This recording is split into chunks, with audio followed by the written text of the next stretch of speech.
Wala ng buhay ng matagpuan ng isang babae sa isang irrigation canal sa San Jose, Nueva Ecija.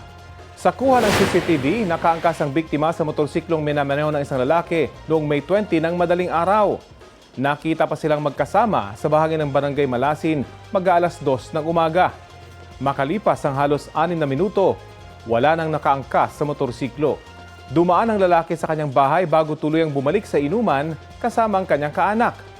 Alas 7 na ng umaga nang makita namang nagja-jogging ang bangkay ng 21 anyos na babae na kinilala ng kanyang mga kaanak. Sa investigasyon ng pulisya, magpinsan at dating magkarelasyon ang dalawa. Kainuman ng dalawa noon ang isa nilang kaanak at ang kasalukuyang nobyo ng biktima. Nagkayaan daw bumili ng pagkain ng suspect at biktima kaya umalis. Doon na raw pinalo ng bato sa ulo ng suspect ang biktima at saka itinapon sa irrigation canal.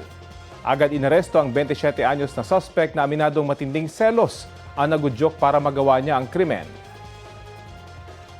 Patay ang isang lalaking tindero ng pandesal matapos barilin at pukpukin ng bato ng kapwa niya tindero sa San Fernando, Pampanga.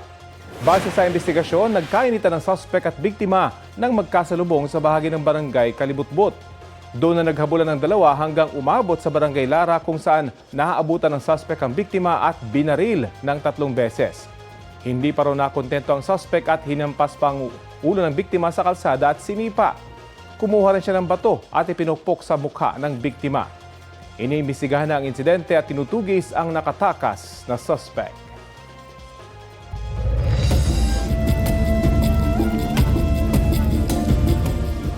Patay ang 3 sakay na isang truck matapos bumangga sa isang motorsiklo at tumama sa puno ng akasya sa Maasin, Iloilo. Sa kuha ng CCTV bago ang aksidente nitong Sabado, kita ang mabilis na takbo ng truck sa kalsada sa Barangay Kaygon. Kita rin ang 2 pahinante na nasa ibabaw ng mga kargang kawayan. Ayon sa pulisya, posibleng sinubukang iwasan ng driver ang motorsiklo at sinadyang ibangga sa puno ang truck. Patay ang may-ari ng truck at driver nito. Nasawi rin ang isang pahinante. Sugatan naman ang isa pang pahinante na isinugod sa ospital. Nagtamo naman ng galos ng rider matapos matumbang sinasakyan niyang motorsiklo. Patuloy pang inaalam ng pulisya kung nawala ng preno o may sira ang truck.